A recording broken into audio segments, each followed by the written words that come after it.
Well, hello there. My name is Louis, aka Louis the French Humanette, and you're listening to Northern Consultations. On today's show, we got a special guest for you. It is Miss Silvestrini. How are you doing today? I'm good. How are you? I'm good. Like I said, working a lot in these essential times.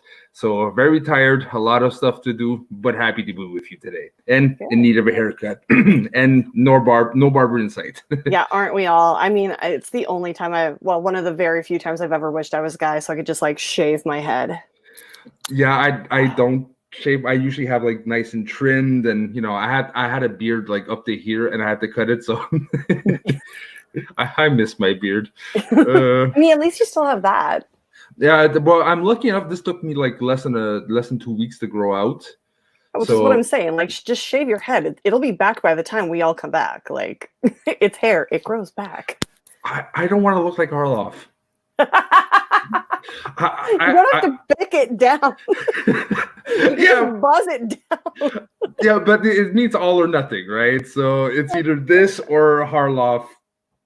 Penis head. I think Harloff looks good with the shaved head. Like it's different, but he definitely looks like a thug out of a Guy Ritchie movie. So it's like, why not? He scares me without hair. I'll be honest with you. Yeah, he's got the goatee and the beard, and he's a little thuggish. I kind of like it though, because that's kind of what my family is. So I'm like, hey. I get it. My family's the same, but he still looks like he works for the guy who you owe money to, So, yeah. All right. So this is not Shave the Head Harloff interview. This is Silvestrini. So let's go in right away. First question off the bat: could you describe to the audience what is your journey? How did you start in Schmoedown? Dumb luck. Right. To be quite honest, I was going to WonderCon a few years ago. And I was on tour with An American in Paris, and we happened to be in LA, right during WonderCon, and it's right around my birthday, and my best friend and my assistant decided to cover the shows for me so that I could have that whole weekend off so I could go to WonderCon. Nice. And when you prep for a con, you start looking at all the schedules and all the panels, and I saw Schmoedown. I'm like, what the hell is a Schmoedown? And so I read the description. The first line of the description was, have you ever wondered what movie trivia would be like with the competitiveness of UFC and the theatrics of WWE? And I was like instantly hooked because those are two of my favorite things in the world. And so I was like, just tell me everything. So I ended up going to the panel by myself, and it was wild and crazy. And I ended up sitting front row next to Wendy Lee Zaney and my now co-manager, Grace Hancock. And they did a speed round of trivia. And I was like, these are the easiest questions ever, like everybody does when they're sitting at home and there's no pressure and there's no lights. And I ended up answering all the questions correctly, like just sitting there, just like buzzing my own nose. Makuga saw that I had answered all of them correctly, including one that nobody on the panel had gotten, which I was shocked at. Which one was that? It was, when does Mary Poppins say that she will leave the Banks children? Okay. And it's nobody got it. And I was sitting there and I'm like, we are in Anaheim, spitting just like across the street from Disneyland. How do you not know this question? And so I was sitting there and no one was answering. And Makuga was like, well, she knows the answer. And I was like, yeah, I do. He's like, what is it? I was like, when the winds change and come from the west, which is the correct answer. And so they were doing a drink and greet after like a few hours after the panel. So I just went over to the Marriott and grabbed a drink and was walking around with my Jameson and ginger in one hand and my phone in the other. And Makuga, in his amazing magenta suit, came and found me and was like, hey, you're the girl, follow me, and introduced me to Harloff. And after I got off tour and stayed in contact with him, he asked if I wanted to compete. They were really low on female competitors, and I knew my stuff, and he threw me in there. And so my first match was the first round of Anarchy against Corruption. And we almost won, which is funny because nobody ever remembers that. They just remember us losing a lot, but we almost won a lot. Yeah, Schmoedown fans are very selective. I mean, sports fans in general, like they're going to remember the wins. They're not going to remember how close they were. But I mean, as my dad always says, almost only counts in horseshoes and hand grenades. So almost winning is practically losing. So in my case, it's not just a competitive nature; it's just too much weed makes my my memory hazy. But no, I do commenting shows on Schmodown, and I have a hard time remembering facts. So the irony in that. Yeah. So basically, it's dumb luck and Makuga that brought you Schmodown. Yeah, kind of. I mean, I found it. I mean, weird things happened in my life, and I would have stalked them until they let me in the show anyway. So, there's a fine line between being overly aggressive and persistent, and I toe that line very, very well, I think. Yeah, I mean, as soon as I saw what was going on, and like, Roka's, they're coming out with the belts and the music's playing and people are cheering and booing, and like, I grew up a wrestling kid. Like, as soon as I saw what was going on, like, I knew I had to be a part of it. So it's not that, like, it would have happened no matter what. Is there a competitor that you gravitated towards right away when you start seeing the matches? So after the panel. I mean, obviously, how do you not love Josh Makuga instantly?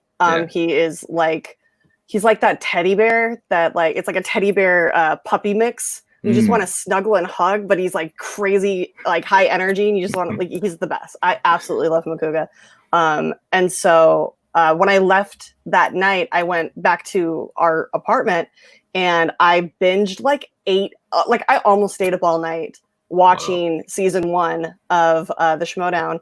And I binged it so hard, and I found myself kind of gravitating towards Roka because he had that character work that, like, once the Schmodown started solidifying into like an actual sport and not just like a game that they played on the Schmoes Know show, Makuga was the first one to like really understand where Christian wanted to go and knew how to help him get there. And so coming from having a background as a wrestling fan, that was a huge thing that I gravitated towards. So I really loved Top 10. Matt Nose makes me laugh so hard. I was there for his last match and we're all hanging out afterwards. And I was just like, we were talking. I was like, we're really going to miss you. And he's like, yeah, I'm going to miss you guys too. But, he was never really in it to like win it. But I was like, I'm gonna miss most is the soft shoeing, and he did his last soft shoe routine for me that I got to videotape, and I hold that near and dear to my heart. So like whenever I'm feeling sad, I just watch Matt Nose do a soft shoe for me, and he ends like, ta-da! I'm like. We just had because we have a Facebook page, Schmoes of the North. We just had a poll on, and it was Matt Nose versus another competitor. And, the other competitor won, but one of the comments was Matt Nose is one of the most underrated players. And I completely agree. If the top 10 were good, but Matt Nose also could hold his own. And, he was such a low-key character, low-key player, but his one-liners, man, they were so intelligent. You had to be smart to understand them. If not, it would go over your head. But if you understand them, oh boy, they would hurt. It's not just that you have to understand them, you have to be listening for them, because he says them so like quietly and matter-of-factly that you just kind of like brush them off as like part of a conversation, but then you realize like, wait, what did you just say? And it hits in such a different way. Matt is an assassin of comedy. Like that he's so good. He makes you laugh so hard. Him and I'm actually kind of glad that he's not involved anymore, because I would constantly just like hear his snarky remarks. And once I get laughing, I can't stop, which is why every time Ellis is at the table for one of my matches, I'm like, okay, you have to tone it down. Like, I can't, like, please don't make me laugh my way through this loss. Well, that brings me to a question that just popped up. How hard is it to like, because I always wondered, when you're trying to compete and you got two people in front of you talking about you and doing jokes, how hard is it to disconnect and just concentrate on the match? You really do need to. I mean, it really helps for your first match going in to really understand like what the setup of the game is. So I moved back to LA in July of 2018, I think. And as soon as I got back, I was going to every match that I could. Like this is when they were still recording like on Tuesdays and Fridays. And because I, moved back, like I had saved up a ton of money from tour, and I was like, I just want to, relax for the first time in like 9 years. So anytime that Christian sent out an email, I was like, hey, we're recording. Can somebody come in and like be a part of the audience? I was always more than willing and happy to be there. So I really I sat in for a lot of matches, and I would watch a lot of matches, but not like I would put them on in the background so that I could listen to them, because when you play, you don't actually get to see the question put out in front of you. So it helps to get used to the announcers' voices and their cadence. The practicing that helped me out a lot. I was still a hot mess my first match. But knowing that, starting to train your brain to like focus on the question and then just stay focused on that and to tune everything else off is a really big deal. And like once you get the answer and you get it written down, like that's when you can kind of like open your brain and like start listening to everybody else and like make a snarky comment or, joke around with the other competitors if they're all done, like all very respectfully. But, you really do need to focus on that question. When do you think you found that balance?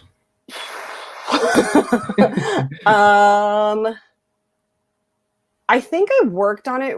I think it worked better for me last season in singles. Okay.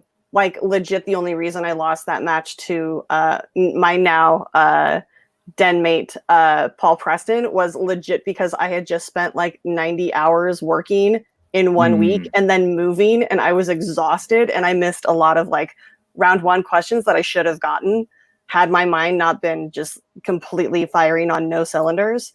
But I almost won that one. And if I had all function of my brain, it would have gone the other way. And then as you may remember, my match with Roca was back and forth. I did not expect that. Like I did not expect it to be that close. But it was the highlight of career so far. I love my match with Ben. Having Ben as a teammate this year has changed everything. We're just on the same wavelength, and I don't have to worry about him anything. That goes to my next question, actually. Not just with the Pride, but also like the dynamics with you in teams. So Inky the Brain and the Pride. Could you talk about a bit both teams? How did it work? What was your dynamics and so on? Sure. First of all, Devin is like the nicest. He's so sweet and wonderful and lovely, and I absolutely adore him. But he wasn't in it for the same reason that I was in it. And I am highly competitive. Like I don't mind losing if it's because we both showed up and played our best and we just happened to not pull it through that day. But I like to always give it my best and make sure that like I was always that, like I was like 9 playing softball and like angry at my teammates because they were terrible, but it was like part of that, like everybody gets to play deal. And like, I remember being like 8 or 9 and talking to my parents and being like, can I go competitively? Like, can I do this like professionally right now? And just like, actually just do this. And they're like, no, you're 8, like calm down. Would have been really good for CBD oil for me back when I was a child. Just chill me out a little bit. But yeah, so we were in it for very different reasons, and I found that kind of frustrating. Like I would try and like get him to come up to that level, but it just wasn't the level that he wanted to play at, and so we were just very different coming to the game mentally. And working with Ben, Ben is in it. Like he was volunteering and helping Emma out with the Patreon like way before he ever thought to compete. And then he was just always there. Like he knew the game, he knew the questions. He was really passionate about it. And so when we ended up getting drafted onto the same team or onto the same what do you want to call them, division? What are we? Faction. League. Oh, yeah. We were drafted to the same faction. Because I was one of the most senior player, I actually am the most senior player on our team. Kate came to me and was like, "Hey, so we know we're pairing Paul and Tom together," and I'm like, "Of course you are." And she goes, "Who do you want as a teammate?" And I was like, Ben's hunger and drive is just so perfect. Like I would honestly, I could have been paired with anybody on our in the den, but I also live with Brandon and Alex, so like I didn't want it to become like an all-consuming like every minute we're home, we're studying and like, you know, theorizing. I mean, we do that anyway, but like it doesn't have that added pressure of like performance. Yeah. But no, Ben is great. He communicates during the match. He focuses on the match. We check in with each other. Yeah, he's a really great partner, which is a really good thing because he's in it for the same reason that I am. He's in it to win it. So he matches he matches your anger. He matches your, you know, your vision of what your purpose in the game is. Not just to have fun, and it's not just the stage presence. Because like in wrestling, there's a couple of wrestlers that are there for a show, and then you got wrestlers that are there for the belts. And you were paired up with a tag team that, you know, one was not in it for the belt, and you're like let's get up that ladder. I want to get that belt on top, you know? Exactly. Yeah. So I mean, I wish Devin nothing but the best, but it's very different this year. I mean, to be fair, the league is completely different this year as well. Like it is so much more cutthroat and competitive. Like at the beginning, we didn't realize how, like, obviously nobody saw this coming and limiting the matches possibility. So at the very beginning, when somebody lost a match and they found out that they weren't going to have another match for at least another 2 months, like that was a huge eye opener of just being like, oh my God, there are now 90 of us that are competing that all need to get matches, and we're all competing for our faction. And like, in addition to competing for the belts, and it's just added this whole other layer of stakes to it. So it's really, that's another reason why it's really nice, like to have a partner who is there for the same reasons. And I mean, there's nothing wrong with not being there to win it. Like everybody loves the Wild Berries, but they weren't out to win belts. Yeah, but the partners have to match, right? Dewberry and Makuga were on the same page. Exactly. So in that case with Devin, when we saw you a bit frustrated, like in the after, that wasn't scripted. That was your actual competitive side going, I love you. I mean, it wasn't. Okay. It was one of those things that, so we had lost our first 2 team matches. And then we played the movie guys, and Christian came up and he was like, hey, if you guys lose this match, like we have to break you up because you can't go 3 losses as a team unless you're like, you know, the Wild Berries and are like beloved and like fan favorites and, you know, have like 17 t-shirts on TeePublic. But so we ended up winning that match. And then the next one, he told me again, he was like, yeah, because it was like our last match of the season. And he was like, yeah, if you lose this, you have to break up. And I want you to, you know, cite all of these reasons because I want you to be super competitive next season and all this. And so I was like, cool. So Devin showed up for the match and I told him, and I was like, hey, it's literally like 5 minutes before the match started. And I was like, hey, by the way, if we lose after the match, I have to yell at you and break up with you. And he's like, oh, okay, what are you going to say? And I'm like, well, it's, you know, that you're never there for me and you're not competitive and you don't take this seriously. And he goes, oh, so basically everything we've already talked about. I'm like, yeah. Oh yeah. I mean, it was I like the thoughts were there, but like the seriousness and like the volume was just cranked up to 12. Whereas normally it would be like a 4, maybe. So it was all very, there's an ounce of truth in everything we do. But that was amplified like crazy. Well, wrestling usually, same thing for Schmodown, it's a heightened version of yourself or a heightened version of, you know, what's going on in reality, just, you know, put in the storylines. Yeah. Because why not? It works. But in that case, I'm happy to see you with, as much as I love Devin. To be honest, at first he kind of annoyed me. I didn't really get his character. Then I started to like him. And then these guys separated. But I'm really happy to see you with Goddard because not only you deserve it, he deserves it as well because you can see he puts his sweat, blood, and tears into it. But at the same time, you both sharing that vision is carrying, you know, something special to the den because I honestly believe that, you know, if a faction is going to win, they need not just one good team, but multiple good components, right? And you're definitely a team that brings something that is necessary to a faction. So I really, really love what you guys are doing. Thanks. Yeah, And our faction is incredibly multifaceted. mm, There's nobody. I don't think there's anybody in the den that is only one thing. mm, Like there's nobody that's just IG or just teams or just Star Wars. Like Sean could technically compete in IG and put up a really good fight. mm, All of the team players are also singles players. mm. Brandon could go from IG or singles or teams. Like we're all so incredibly multifaceted and strong that finding the right combination for everybody is just going to be, I think that's what's going to win us this season, honestly. Well, and going to that, because obviously you're managed by Grace and Kate. How are they? Like, how would you describe their style? Because I'm sure you got the characters on screen, but I want to know a bit like the real them working the faction. How does that go? Well, it's been a while. Okay, well, obviously.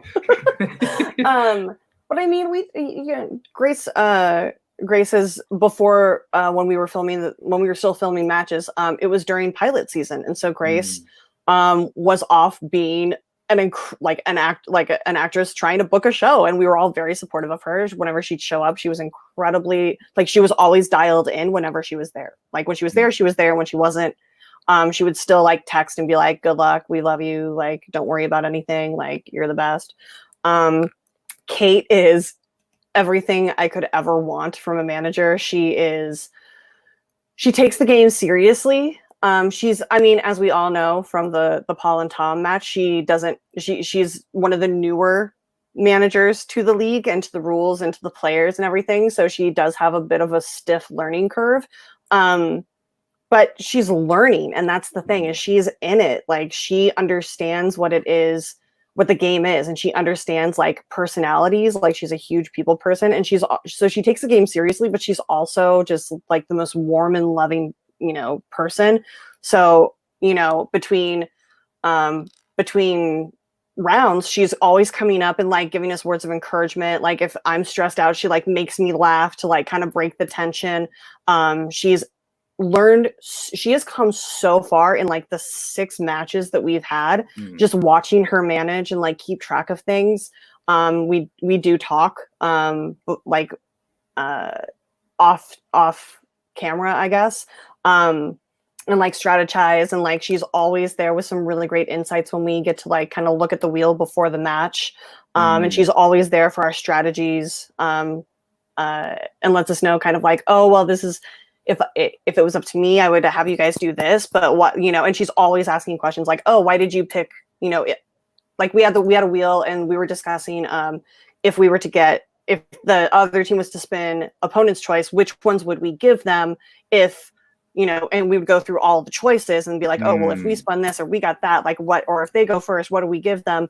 And she would always ask questions as to why. And Ben and I've been watching and the league for 3 years now, and very intently studying not just the game but the people. And so I get to give that insight, and Ben's been around it for almost a year and a half, 2 years now. So it's we have our insights and she has hers, and it's a really good combination. She's incredibly supportive, and she's always there. But like you said with Ben, right? He matches your hunger. Well, I think Yes. you have a manager that matches both of your hunger. Almost all of our competitors are hungry too, because with certain factions, they have different calibers, but they have very different styles. These guys, I think the main component that really unifies all is you're all very competitive, and you all have the same level of intensity, and I think how much you take seriously this game. Yeah. We all take it seriously, but we still know that it's a game. It's a sport. It's something that we enjoy, and we want to maintain that level of enjoyment, because when you lose that level and it becomes your everything and you take it incredibly seriously, and to the point where, you're having to step away from it, and things get to be too much, that's when you don't want to do it anymore. And I don't ever want to get to that level. like you can become frustrated and, with some of the rulings or questions or whatever, and you just, have yourself a little temper tantrum and throw down your whiteboard and you're like, I don't want to do this anymore. And then you like go and breathe and like, but then you come back and you enjoy it because you love it that much. Talking about coming back, you were talking about your single experience, and it didn't always go the way you wanted to. Are you thinking of going back to singles either this season, next season, just in the future? Is this something you want to do, or you're absolutely. sticking? Okay. Yeah, I mean, the season has been incredibly weird on so many levels. But Christian knows I want to go back. But because I do have that 0-2 record in singles, I can't just because of the way the records are with like the new people have to come in, have to face new people first. So we're just kind of waiting to see once the rookies kind of like get their feet wet and like, some people like lose a match or two. And then we see like where I can go in and jump in, which I honestly, at this point in the season, because it is like the end of April and we've only been recording for we've only had matches taped, for the first 2 months of the season. I don't think that I'll have the opportunity to get back into singles this season, but that just means that I have more chance to study and a greater chance to come out next season swinging really, really hard. I might get 1 or 2 matches in this season, but I don't foresee it being a lot. Teams, however, that's where the money is. Yeah, well, that's again, you found someone that matches your goal, right? So you go with that way. But I'm just curious if Harloff would go to you and say, "Hey, look, by the way, right now I'm busy. Choose a match, choose a competitor to go in your singles. Who would you choose to be like? Okay, this is my next match." I think I can't really say because not all the matches that have been taped have aired.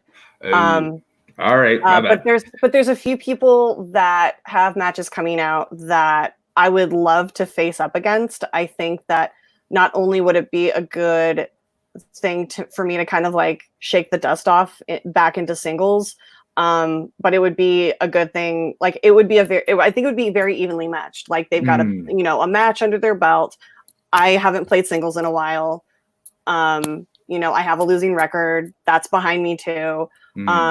And I think there are a few people of the rookie class that I would I would during backstage when they interviewed Brittany Young and I found out how big of a Disney file she is, I was texting Christian. I was like, Christian, get a match together. She can give me a run for my money. This would be amazing. And plus I love Brittany and I got to meet her the day of her taping with Jada Paramo. And I met her and I was just kind of like, so I kind of want to be best friends and go shopping together. She's like, okay. And I'm like, don't say that unless you mean it because I will take it seriously. She's like the sweetest. And we talked after her match and she's just the nicest. Well, talk about this. If I'm not mistaken, you won the exhibition match, right? Yeah. That's a really easy word for it. No, I TKO'd. Oh, true. You destroyed and decimated your competitors. Yeah, it was real sad. I mean, to be fair, and Chance does say this a lot, that had it been a Pixar match, he may have given me a run for my money, but it was Disney Pixar, and Disney has 75, 80 years of cinematic history to pull from, and Pixar has 20. So. Would you dare to say Mads had his face on the movie release date slice? Would you say that you would have your face on the Disney slice? Oh, 100%. All right, 100%. You heard it here. I mean, that or the Kevin Smith one. If they could do a buddy film kind of slice for that and have me and Kevin linking arms, that'd be great. All right, and also I'm curious because we're starting to see more and more to the girls and women out there that dream of being competitor on Schmodown one day. What is your message to them? Contact, reach out, participate in the fan leagues. I know that sounds kind of hypocritical for me because I never participated. But I mean, nowadays you have to prove your ability to Christian and to the fans, and it helps to have a fan base behind you. When you start out, like I had nothing coming into this. Like I had met a few fans like on the message boards and like, in the Facebook pages and stuff like that, a few on Twitter, I think.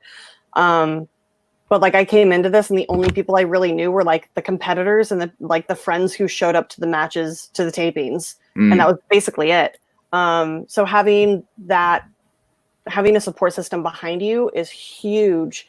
Using every method to study is a really good thing. Like whether it's just like, thumbing through like any like Disney trivia questions, like the Trivial Pursuit stuff, or any game that has any sort of movie facts. I have friends that like text me like while they're watching movies, they will text me questions that I'll be like, oh yeah, I haven't seen that movie in forever. I need to write that down for a rewatch.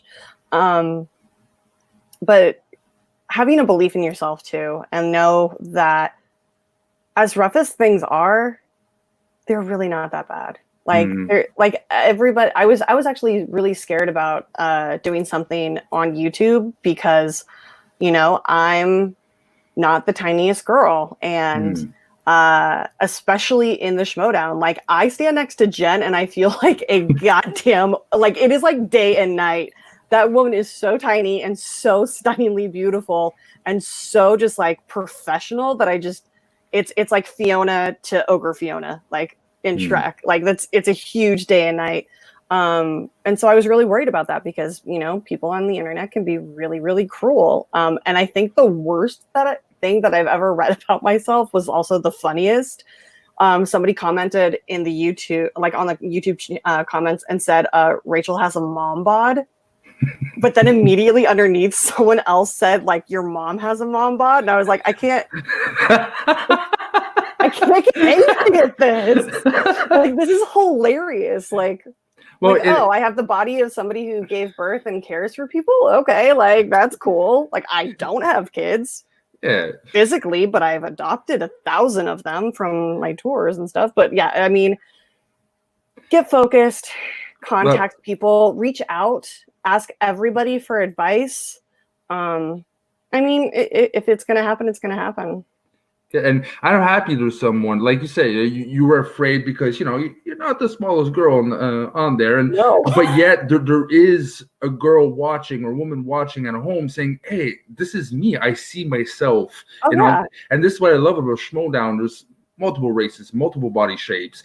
Like we talked about before, I'm expecting a girl. She's gonna be a curvy girl, she's gonna be an Amazon. My girlfriend's not tall and she's not skinny. She's a bigger girl. And in my mind, it's like I would love to see, my girl watching you or watching a Falcon saying, hey, this is me, I can do this too. I see myself. So I really congratulate you of going through and just doing it. Well, I mean, it helps that everybody that's involved in the Schmodown is like that issue has never come up. It's also one of those things that should somebody want to bring that up, like in like a pre-show match, like a pre-match interview, or whatever, like during the game or whatever, like we're all pretty close enough to know where those lines are for people, and like also respectful enough to like talk about it before. So like it's just one of the best environments, and people are so caring and respectful. And like, I mean, whenever anybody gets like, any flack on Facebook or Twitter, like we all just kind of circle the wagons and just spears out, protect each other. So it's an incredible environment for that. And now just to finish off, because we're almost at the 40-minute mark here, and this is something we usually ask because we're getting really interesting questions, answers. If movies would disappear in a week, what are 3 movies you would watch as a final goodbye to the movies? I mean, I know you gave that to me, and I have 2 that immediately popped into my brain that I was like, of course I have to watch those. And my third one is like, what is the third one? So the first one that came to my mind is a movie about movie fans. And it is one of the purest looks of what it is to be a fan, like a diehard fan of a movie, to love it so much. And that movie is Fanboys. Okay, I was not expecting that. It is one of my. It's people are going to crucify me for this, and I don't care. It is my favorite Star Wars movie. Like I will watch that over and over again. I have it memorized. It is hilarious. The casting's perfect. I mean, there are some characters in it that are based on real life people that are problematic now. But I mean, still watching it, like you know that was never the intention.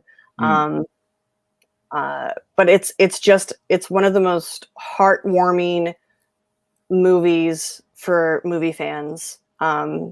Whether you're a Star Trek fan or Star Wars fan or whatever your fandom is, like you can relate to the characters and their love for that piece of cinema. So I would pick Fanboys. Kind of in the same mentality, I would also pick Almost Famous. Good choice. That is, well, I used to tour with bands for 9 years, and so I would watch that movie the night before I would leave for every tour that I would ever go on, and it just takes me back to a place that's just, it's so beautifully done. And I have to specify, I would watch the director's bootleg cut because it is so much more, it was so much richer than the cut that got released to theaters. The cut that got released to theaters it's a great movie. But then when you watch the director's cut or the bootleg cut, it's just so much more.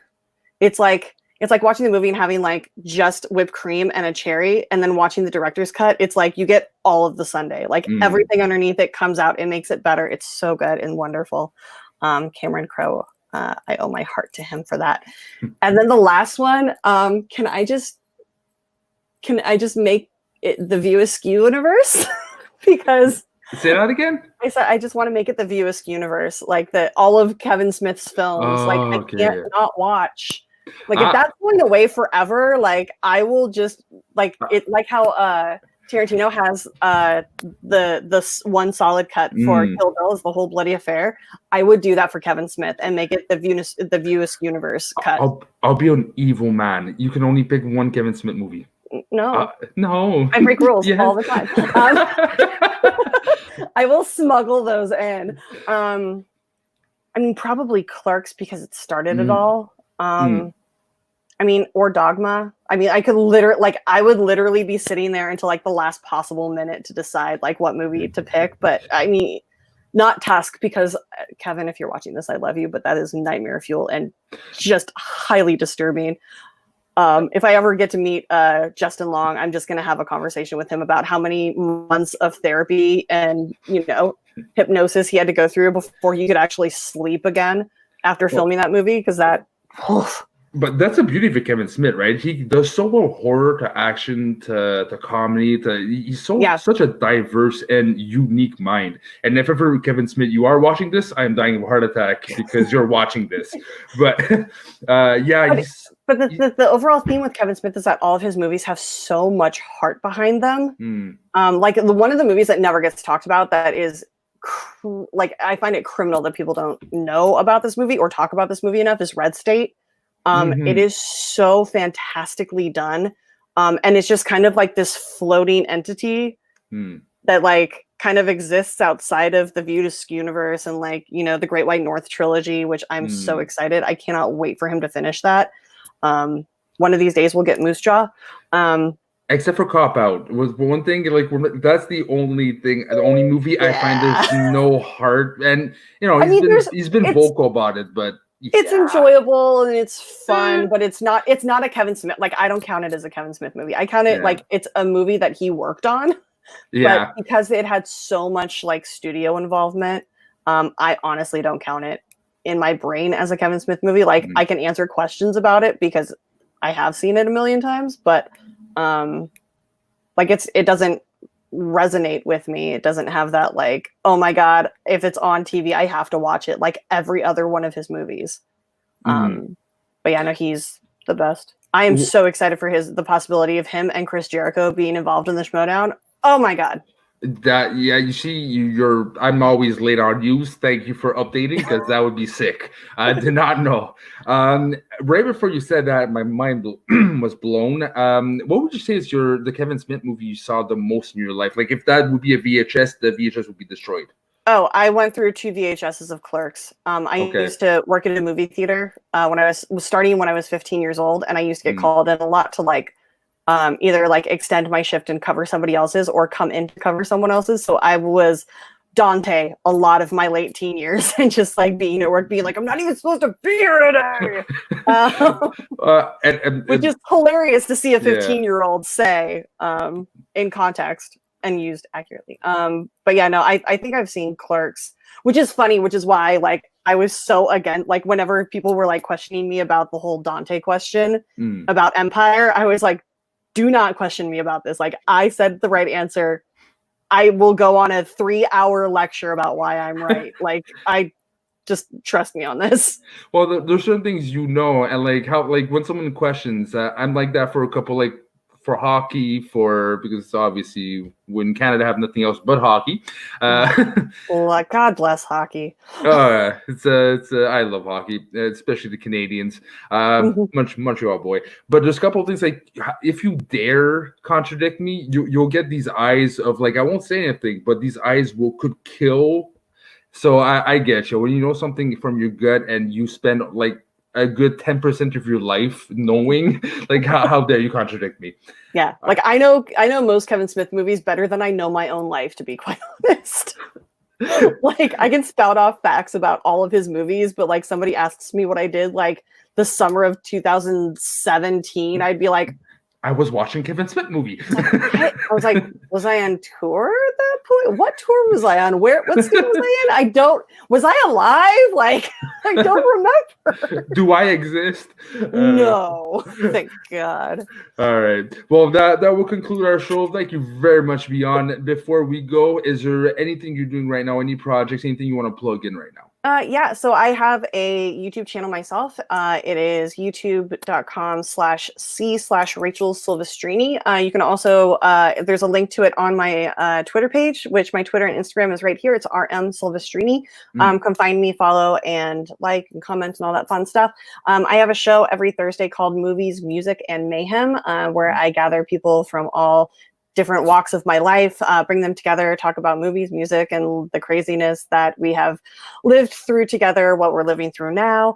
Tomorrow, I am live at 6:30 p.m. PST with the one and only Schmodown version, David B.